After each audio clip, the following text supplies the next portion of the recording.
Break के बाद स्वागत है आपका लोकतंत्र में। लगातार आज हम चर्चा कर रहे हैं लोकायुक्त नियुक्ति पर, जो सुप्रीम कोर्ट में आज सुनवाई हुई। उसमें एक बार फिर से यूपी सरकार की किरकिरी ही हुई है और फैसला हालांकि कोर्ट ने सुरक्षित रखा है, लेकिन अब ये बेहद ज़रूरी है समझना कि आगे क्या फैसला सुप्रीम कोर्ट ले सकती है और क्या जो तमाम कोशिशें हुई सरकार की तरफ से, क्या उस पर पानी फिर जाएगा। आइए फिर से लखनऊ का हम रुख कर लेते हैं। तमाम मेहमान हमारे साथ जुड़े हुए हैं। रविदास जी, मैं आपके पास लौटूंगी, उससे पहले मनीष जी की टिप्पणी मैं शामिल कर लूं। मनीष जी, ब्रेक से पहले जो गर्मा गर्म बहस चल रही थी पूरी तरह से सवालों में है सरकार की आखिर नियुक्ति पर जो कैंडिडेट्स के नेम थे, जो नाम था, जो जितने भी नाम थे उसमें आखिर वीरेंद्र सिंह का नाम कैसे चला गया, ये एक सवाल जो है उस पर सरकार कहीं ना कहीं खुलकर सामने आ गई है और उस पर भी सवाल उठ रहे हैं। देखिए अभिलाषा जी, चर्चा में और इसके पूर्व भी उत्तर प्रदेश की जनता, आम लोग भी ये जान गए हैं कि सरकार की नीयत लोकायुक्त नियुक्त करने में ठीक नहीं थी। दूसरी बात, सवाल केवल लोकायुक्त प्रकरण को नहीं, 45-46 महीने की जो सरकार चली है अखिलेश सरकार, अगर इसको देखेंगे तो विभिन्न आयोग जी, जो भी उत्तर प्रदेश की संवैधानिक संस्थाएं हैं, जो पवित्र आयोग हैं, उस पर कुठाराघात करने का काम इस सरकार ने किया है। लोक सेवा आयोग, माध्यमिक शिक्षा चयन बोर्ड, उच्चतर शिक्षा बोर्ड, सबके आयोग के चेयरमैन बर्खास्त करने की नौबत आई, बर्खास्त हुए। उसी तरह से ये लोकायुक्त का भी है। अर्थात उत्तर प्रदेश में आज भ्रष्टाचार को संरक्षण देने वाली सरकार स्वयं अखिलेश यादव जी के नेतृत्व में चल रही। सबसे दुर्भाग्य की बात यह है, हर जगह स्वयं मुख्यमंत्री जी के हाथ सामने आ रहे हैं। तो इन स्थितियों में लोकायुक्त तो पहले दिन से, जिस दिन से उन्होंने चीफ जस्टिस को एलिमिनेट करने का प्रयास किया, उसी दिन सरकार की नीति और नीयत समझ में आ गई थी कि ये किसी येन केन प्रकारेण ऐसे लोग की नियुक्त कराना चाहते हैं आयुक्त के रूप में, जो इनके और पूर्ववर्ती बसपा सरकार में हुए घोटालों भ्रष्टाचार पर पर्दा डाल सके। जी रविदास जी, कुछ कहना चाहेंगे आप?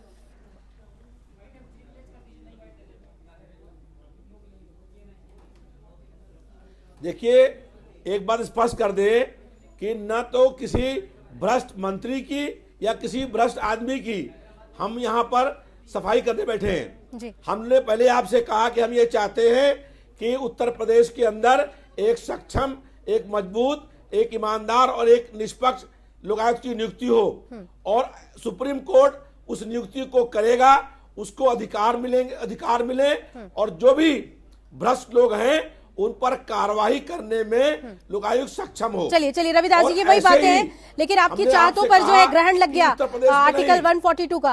आनंद जी, और सारे प्रांतों में ग्रैंड लग गया सर। अब सुप्रीम कोर्ट को जो सही लगेगा वो करेंगे और आप बस अब इंतजार कीजिए। जो काम आपने नहीं किया वो कोर्ट के द्वारा किया जाएगा। आप बस अब इंतजार कीजिए। आनंद जी, एक चीज मैं आपसे समझना चाह रही हूँ, क्या थोड़ी सी देखिए अभिलाषा जी, जो सर्वसम्मत से निर्णय नहीं हो पाया वो सुप्रीम कोर्ट में उसके बाद जब नाम गए सुप्रीम कोर्ट ने किया।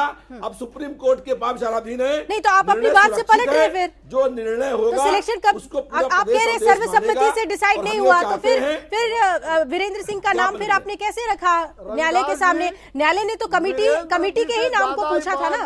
सशक्त लोकायुक्त आपको नहीं मिल रहा था। देखिए अभिलाषा जी, न्यायालय ने तो यही कहा था ना कि आपने किन नामों पर सहमति बनी है कमेटी की, वो नाम आगे रखिए। नामों पर चर्चा हुई, 5 नाम दिए, लेकिन वो अभी सुप्रीम कोर्ट ने ही वो नाम तय किया था, वो सरकार ने नाम तय नहीं किया था, वो सुप्रीम कोर्ट ने तय किया और सुप्रीम कोर्ट उस पर निर्णय करेगा। अभी सुप्रीम कोर्ट ने, अरुण जी आप कुछ कहना चाहेंगे यहाँ पे? सुप्रीम कोर्ट ने सवाल पूछे, उसके बाद उत्तर वो आएगा, उसके बाद जो निर्णय वो करेगा। रविदास जी बोल रहे हैं और सुप्रीम कोर्ट के पास 5 नाम गए थे, सुप्रीम कोर्ट के पास 5 नाम गए थे, उस 5 नाम में से एक नाम तय किया। देखिए मैं आपको स्पष्ट कर दूं कि मैं किसी नाम के विवाद में नहीं हूँ। चलिए आपने कहा 5 नाम गए थे जी, सुनते हैं। निष्पक्ष हो, ईमानदार हो, सक्षम हो। हाँ आनंद जी आप जी, मेरा ये कहना है कि सर्वोच्च न्यायालय को जस्टिस वीरेंद्र सिंह यादव का सपना तो आया नहीं था, और जो भी यहाँ पे लिस्ट थी उस लिस्ट को ओवरलुक करके इन्होंने सुप्रीम कोर्ट के समक्ष रख दिया। 5 और नाम पहला दिए थे, 5 नाम नाम। जस्टिस वीरेंद्र सिंह यादव का था। जस्टिस वीरेंद्र सिंह यादव का जब नाम था तो सर्वोच्च न्यायालय को कोई जानकारी थी नहीं। उन्होंने 142 की पावर को जो है यूज करते हुए, अनुच्छेद 142 की पावर को यूज करते हुए उन्होंने उस समय उनके शपथ ग्रहण के लिए जो है और नियुक्ति के आदेश जारी किए। बाद में सर्वोच्च न्यायालय को भी समझ में आया कि ये हमने कुछ गलत किया है, इसलिए उन्होंने स्टे किया। अच्छा, और राज्य सरकार और माननीय मुख्य न्यायमूर्ति महोदय के मध्य विगत कुछ दिनों से जो जिस तरह से हम लोग जो देख रहे हैं आचार व्यवहार, जी वो बहुत अच्छा नहीं चल रहा है। तो इन्होंने उनके अधिकारों में कटौती की और प्रमुख सचिव न्याय को इन्होंने हटा दिया, वापस कर दिया। जी जी जी जी ऐसे सब प्रक्रिया होने के बाद इन्होंने चीफ जस्टिस जो 2021 में जिनका सेवानिवृत्त काल है और सुप्रीम कोर्ट जाएंगे 3 साल बढ़ जाएगा, तो ऐसे व्यक्ति को सुप्रीम कोर्ट जाने से भी रोकने के लिए कि उनका एक कंडक्ट खराब है, इस तरह से जो है उनको भी जो है इन्होंने गुमराह करने का प्रयास किया। चलिए, लेकिन जो भी हुआ अब कोर्ट में करने का प्रयास जी किया। उस पर मुहर नहीं लग सकी और नाम सामने आने के बाद भी नियुक्ति अब वही बातें सामने आ गई हैं। आनंद जी, एक और चीज आपसे जानना चाहती हूँ, क्या थोड़ी सी चूक हुई है राज्य सरकार से पद और गोपनीयता की शपथ दिलाने में? अगर वो हो गया होता तो शायद मामला जाता, इंटीग्रिटी पे सवाल पे याचिका सामने जाती, फिर ये मामला कोर्ट में ही लंबा लटकता, लेकिन कम से कम लोकायुक्त मिल जाता उत्तर प्रदेश को। ये मैं आपसे समझना चाह रही हूँ, क्या राज्यपाल के रोल को भी इसमें देखना जरूरी है? अभिलाषा जी, एक चीज आपको मैं थोड़ा सा कहना चाहूंगा जी, क्योंकि ये जो याचिका सुप्रीम कोर्ट में गई है, सच्चिदानंद सच्चे उर्फ सच्चे जो लिखते हैं, ये भी समाजवादी पार्टी से ही जुड़े हुए हैं। परिवार में एक अंतर्कलह की स्थिति है जिसको लेकर के दूसरे पक्ष से ये याचिका वहां पे दाखिल कराई गई है जी।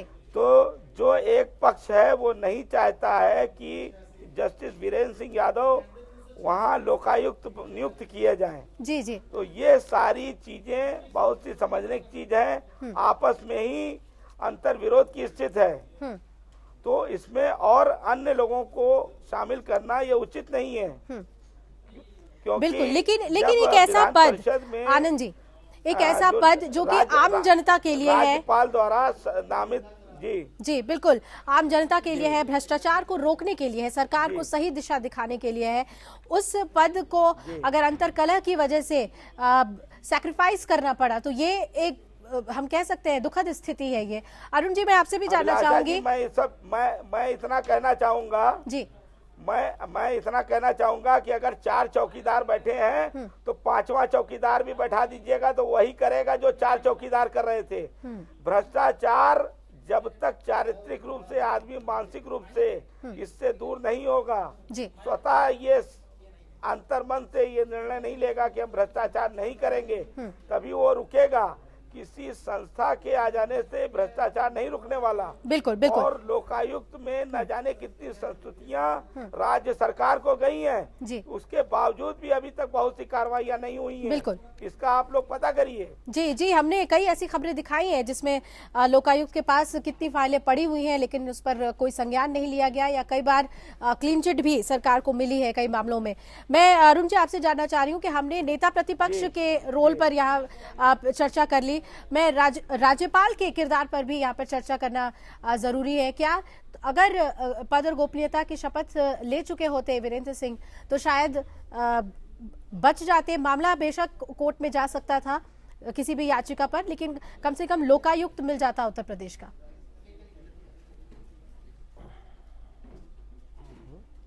अभिलाषा जी, जो आप कह रही हैं उसमें सुप्रीम कोर्ट ने स्वयं एक तारीख तय की थी जी जी, कि इस तारीख को केवल इनका शपथ होना चाहिए। तो उस तारीख के पहले ही उत्तर प्रदेश के जो मुख्य न्यायाधीश हैं उन्होंने भारत के सर्वोच्च न्यायाधीश को, सर्वोच्च न्यायालय के सर्वोच्च न्यायाधीश को अपने मत से, अपने उससे अवगत करा दिया था जी। और नेता प्रतिपक्ष ने भी वीरेंद्र सिंह जी के मसले में उन्होंने अवगत कराया कि साहब हमसे वीरेंद्र सिंह जी के मसले पे या उनकी फाइल पे कहीं सिग्नेचर मेरा नहीं है। और ये एकदम नए नाम जोड़ करके मैं यही बात कह रहा हूं कि जहां सर्वोच्च न्यायालय 142 के तहत एक नया अपने उसको अधिकार का प्रयोग करेगी, उसी अधिकारों का प्रयोग करते हुए जिस तरीके सर्वोच्च न्यायालय को यह भी प्रयोग करना चाहिए कि जिस तरीके से कमेटी में इस तरीके से बात रही और डार्क में रख करके सुबह नाम प्रस्तुत किया गया भारत उत्तर प्रदेश के सरकारी वकील के माध्यम से और वहां एफिडेविट दी गई साहब, तो उसको संज्ञान में लेते हुए धोखा देना एक आईपीसी में निश्चित एक कानून है। और उस आईपीसी में अगर उत्तर प्रदेश की महत्वपूर्ण सरकार धोखा दे रही हो सर्वोच्च न्यायालय को, तो उसमें पार्टी बनाना चाहिए उत्तर प्रदेश के मुख्यमंत्री को, उत्तर प्रदेश के मुख्य सचिव को और न्याय सचिव को, और कहते निश्चित रूप से और इन लोगों को नोटिस करके इनके खिलाफ एफआईआर कराना चाहिए सुप्रीम कोर्ट को, और ऐसा हो सकता है क्या? के लिए एक आदेश देना चाहिए। तब इस तरीके से जी हो सकता, बिल्कुल हो सकता है, हो सकता है। धनंजय वर्सेस हरियाणा का एक केस है कि अगर कोई गलत एफिडेविट फाइल करता है, कोई कोर्ट को गुमराह करता है, तो उसके विरुद्ध जो है दंडात्मक कार्रवाई होगी, आपराधिक कार्रवाई होगी, आपराधिक षड्यंत्र है और 120B भी लगेगा साथ में। और न जाने मतलब और भी ऐसे चीजें हैं जो 419, 420, 467 के भी केसेस होंगे, क्योंकि डॉक्यूमेंट्री भी हेरा फेरी की है, तो कई धाराओं के साथ में उनके विरुद्ध कार्रवाई होगी। अभिलाषा जी, लेकिन जी अरुण जी थोड़ा सवाल था। जी अरुण जी कहिए। आपने उत्तर प्रदेश के हमसे जी आपने कहा उत्तर प्रदेश राज्य के राज्यपाल जी की सक्रियता पे, तो मैं निश्चित रूप से कह सकता हूं कि उत्तर प्रदेश के राज्यपाल ने जो सक्रियता दिखाई उससे एक भ्रष्ट आदमी लोकायुक्त बनने से रुका है। लेकिन मैं एक बात यह भी कहना चाहता हूं कि जब आपकी अपनी बात हो तब तो राज्यपाल अच्छा लगता है, सक्रियता उसकी अच्छी लगती है। स्वयं नरेंद्र मोदी जी के राज्य गुजरात में जब तक वो कहता है मुख्यमंत्री रहे, उन्होंने लोकायुक्त की नियुक्ति नहीं की। जब श्रीमती कमला बेनीवाल ने वहां पे नियुक्ति किया और उसके खिलाफ स्वयं नरेंद्र मोदी जी सुप्रीम कोर्ट तक गए और कहिए उस लोकायुक्त ने और सुप्रीम कोर्ट ने उनको भी नियुक्त कर दिया कि नहीं, राज्यपाल ने जिसकी नियुक्ति की है वो मान्य है। लेकिन वो लोकायुक्त न्यायाधीश, पूर्व न्यायाधीश एक अच्छे और सम्मानित व्यक्ति थे। उन्होंने कहा जब राज्य सरकार से इतना विवाद है या विवादित विषय हो गया है, तो मैं कहता है तो भारतीय जनता पार्टी के कथनी और करनी में और समाजवादी पार्टी के कथनी और करनी में आदरणीय रविदास मल्होत्रा जी तो यहाँ बैठे हैं, ये कह रहे हैं मैं ईमानदारी, मैं निश्चित रूप से कह सकता हूँ रविदास मल्होत्रा जी का पक्ष तो एक ईमानदार पहलू है, ईमानदार छात्र नेता रहे और अभी भी एक ईमानदारी से काम करते हैं। और उन्होंने कहा हम मतलब स्वयं, और इनकी जो पूरी की पूरी पार्टी है वो स्वयं भ्रष्टाचार में लिप्त है। और जिस तरीके से यूपीए ने लोकपाल के लिए कानून बना गई थी और 18 साल महीने में अभी तक लोकपाल के नियुक्ति पे कोई कार्रवाई नहीं हुई, तो ये दोनों बातें लागू हो रही हैं। मतलब लोकायुक्त पे चेक की तरह है सरकार के लिए और इसीलिए बचना चाहते हैं, जो गुजरात का आपने संदर्भ यहाँ पर लिया। मनीष जी बेहतर बताएंगे। मनीष जी, ये दूसरी तरफ अगर गुजरात की यहाँ बात हो रही है, तो मध्य प्रदेश जैसा भी राज्य है जहाँ आपके सरकार है, वहां पर लोकायुक्त को सबसे इफेक्टिव आज के डेट में बताया जा रहा है। लेकिन आखिर क्यों राज्य सरकारें बचती हैं लोकायुक्त से, इस पर बीजेपी को भी जवाब देना होगा। देखिए अभिलाषा जी, मध्य प्रदेश में लोकायुक्त क्या कर रहा है, कैसे कर रहा है, पूरा देश देखता है कि किस तरीके से प्रभावी कार्रवाई कर रही है। गुजरात में जो प्रकरण है उसको चूंकि अरुण प्रकाश जी ने उठाया और उन्हीं पहलुओं को छुआ जो उनको सूट करता है। उन्होंने बताया कि राज्यपाल ने जो नियुक्त किया लोकायुक्त, देखिए हर राज्य के लोकायुक्त तब नियुक्त किया, राज्यपाल ने पहले नोटिस दिया। अब या तो सवाल के बाद जवाब सुनना चाहिए। आदरणीय नरेंद्र मोदी जी से क्या अभिलाषा जी कर दें, अरुण जी से कहिए कि अगर सवाल उठा दिया सवाल और कर लीजिए, जो पूरा कर लीजिए, फिर बोलते हैं, लेकिन फिर सुन लेने दीजिए। ये लिखत पढ़त में क्वेश्चन है। चलिए मनीष जी, ये संसद में लोकपाल के पारित होने को लेकर भी है कि वो मुख्यमंत्री जो नहीं चाहते थे कि गुजरात में लोकायुक्त, अभिलाषा जी देखिए मैं जवाब से नहीं भाग रहा था, इस दिशा में आगे बढ़ेंगे, उनका सवाल यही है। ये रविदास जी ने भी सवाल उठाया था कि कांग्रेस ने नहीं किया तो क्या बीजेपी भी करेगी। जी मनीष जी। नहीं, देखिए दो सवाल तीन हो गए। एक तो गुजरात प्रकरण हो गया, दूसरा केंद्र का हो गया, तीसरा चल रहा है। तीनों का जवाब लीजिएगा, इसलिए कि मैं एक पक्ष हूँ और तीनों पे मुझे बोलना है। गुजरात के सवाल पर देखिए, अरुण जी ने जो सवाल किया उसी में उनका जवाब है। जवाब ये है कि वहाँ राज्यपाल ने स्वयं नियुक्ति की थी लोकायुक्त की, जबकि गुजरात का जो लोकायुक्त कानून है उसकी अनुमति नहीं देता था और किसी भी व्यक्ति को उसके लिए कोर्ट में जाने से नहीं रोका जा सकता, और इसलिए सरकार वहां पे गई थी। और जब वहां कोर्ट जब जो भी कोर्ट का डायरेक्शन हुआ उसके बाद वहां नियुक्ति हो गई। दूसरी बात, केंद्र की सरकार का जो सवाल है, निश्चित रूप से यूपीए की सरकार जो फर्स्ट और सेकंड चली उसने इतना भ्रष्टाचार किया कि उसके बाद एक आंदोलन देश में हुआ और उसी इन्हीं की पार्टी की सरकार थी। 2G 3G जीजा जी लगाए, दुनिया भर के उस समय भ्रष्टाचार चल रहे थे। और भारतीय जनता पार्टी की जो केंद्र की सरकार है, नियमों के अधीन जो भी उसके प्रोसेस है उसके अधीन लोकायुक्त बनाने में कतई इसलिए गुरेज नहीं करना चाहती कि हमारी देश में कई जगह सरकारें जहां लोकायुक्त काम कर रहा है। तीसरा सवाल उत्तर प्रदेश के संदर्भ में है, और अरुण जी की अन्य बातों से मैं इत्तेफाक रखता हूं, उत्तर प्रदेश संदर्भ में एक बात से मैं इत्तेफाक इसलिए नहीं रखता, इन्होंने कहा स्वामी प्रसाद जी ने अपना पक्ष रख दिया था, लेकिन मेरा ये कहना है कि जिस दिन ये चीफ जस्टिस हाई कोर्ट ने लिखा है उसके 10-12 दिन बाद जब दबाव बना है, मीडिया ने बात करना शुरू किया और लोगों ने, पॉलिटिकल पार्टीज ने बोलना शुरू किया, तब स्वामी प्रसाद जी राज्यपाल के यहाँ जाकर उन्होंने अपनी चिट्ठी दी है। क्यों? अगर जस्टिस वाईवी चंद्रचूड़ जी न बोलते, न सवाल उठाते, तो स्वामी प्रसाद मौर्य जी का उत्तर प्रदेश की जनता के लिए क्या दायित्व था?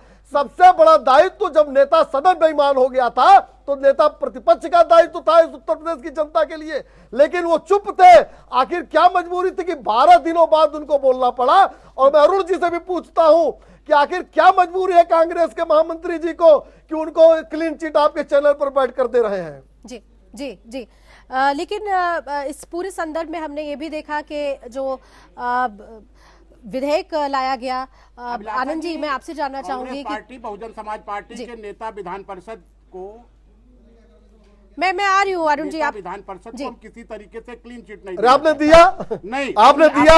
आपने कहा कि नहीं, उन्होंने लिखा था, कही है। अभिलाषा जी देखिए, लिखित पढ़त में बात है, चिट्ठी निकलवा रही है स्वामी प्रसाद मौर्य की, किस डेट में उन्होंने चिट्ठी दी राज्यपाल को? बात स्पष्ट कह रहा हूं, वीरेंद्र सिंह के मसले में जिस तरीके से सर्वोच्च न्यायालय को गुमराह किया समाजवादी पार्टी ने, उसमें उन्होंने कहा इस फाइल पे मेरा सिग्नेचर ही नहीं है। अब उस फाइल को आदरणीय राज्यपाल जी मंगा लें, और उससे अगर इतनी ही सक्रियता है, राज्यपाल जी बड़ी सक्रिय भूमिका निभा रहे हैं उत्तर प्रदेश। अरे राज्यपाल जी से ज्यादा दायित्व अरुण जी आपका और हमारा है। उत्तर प्रदेश की जनता के प्रति आपका दायित्व और हमारा दायित्व ज्यादा है राज्यपाल से। आप भी मंगा सकते हो आरटीआई। आप स्वामी प्रसाद मौर्य जी ने, आखिर क्या मजबूरी है आप बसपा के साथ खड़े हो रहे हो? हमारे उत्तर प्रदेश आप स्वामी प्रसाद को रविदास जी से पूछ लेते हैं। रविदास जी क्लैरिफाई कीजिए यहाँ पर, सरकार बनाए गलबहिया स्वामी प्रसाद मौर्य पर जो सवाल उठ रहे हैं, आप बताइए क्या सहमति थी उनकी? लोग राखी बनवाए, भैया राखी हम बंधवाए और लाज आप क्यों रख रहे हो? तो ये जब आप अपने बहन की इज्जत लूटते, अभिलाषा जी राखी अगर हमने बंधवाई तो लाज आप क्यों बचा रहे हो? अभिलाषा जी मैं बार स्वामी प्रसाद मौर्य जी के साथ क्यों खड़े हो रहे हो? कांग्रेस क्यों खड़ी हो रही है बसपा के साथ? बसपा के भ्रष्टाचार के साथ क्यों खड़ी हो रही है कांग्रेस? सरकार हो गई भारत में, रविदास जी यूपीए की कानून पास कर गया लोकपाल, और अभी तक लोकपाल की नियुक्ति नहीं हो रही है। आपने जो लीडर ऑपोजिशन को लेकर सवाल उठाया, आरोप लगा रहे हो। रविदास जी उस पर बेहतर जवाब दे। रविदास जी, सुप्रीम कोर्ट में अभिलाषा जी स्वामी प्रसाद जी को बचाने के लिए उत्तर प्रदेश जनता देख रही कांग्रेस के कृत्य को। उस बोर्ड में देखिए अभिलाषा जी, रविदास जी जी सुन लीजिए, अरुण जी एक मिनट सुन लीजिए। रविदास जी, क्या स्वामी प्रसाद मौर्य सरकार के साथ थे, बाद में प्रेशर के तहत पलट गए, क्या कहना चाहेंगे आप इसमें?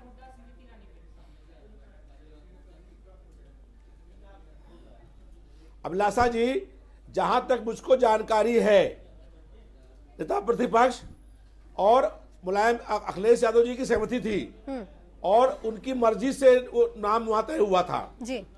लेकिन मुझे एक बात ये कहनी है, तब तो उन्होंने ही दिक्कत में डाला आपको। कोर्ट ने रविदास जी, सुरक्षित किया है। स्वामी प्रसाद उसके मौर्य आधार पलट गए पर- बाद में, तो उनकी वजह से ये दिक्कत आई सरकार जी, के सामने। नहीं, दिक्कत में नहीं है, ये अच्छी बात है। अभिलाषा जी, फाइल पे सिग्नेचर होगा। वो ये देखिए, बच्चों की बात पहले जो फाइल पे निर्णय हुआ था signature 50 होगा। नाम उसमें आए जो कमेटी ने थे, decision और जो हुआ नाम होगा, गए थे जो उसमें कपिल सिब्बल जी जो केंद्र के कांग्रेस के मंत्री रहे हैं, वो वकील थे, उन्होंने 5 नाम उनको दिए थे, उसमें वो नाम था। तो पहले लीडर अपोजिशन की सहमति उसमें थी।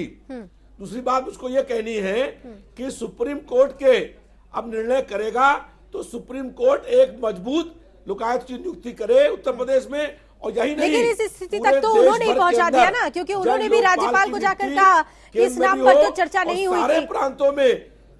प्रांतों में देखिए, कहीं ऐसा तो नहीं है कि आपने अपने हिसाब से ही कमेटी की बात को सामने रख दिया? कोई कमेटी नहीं, ना लीडर ऑफ ऑपोजिशन की बात, ना chief justice of Allahabad high court की बात, आपने कमेटी के तौर पर सिर्फ सरकार के पक्ष को रख दिया कि भाई ये कमेटी की तरफ से नाम है।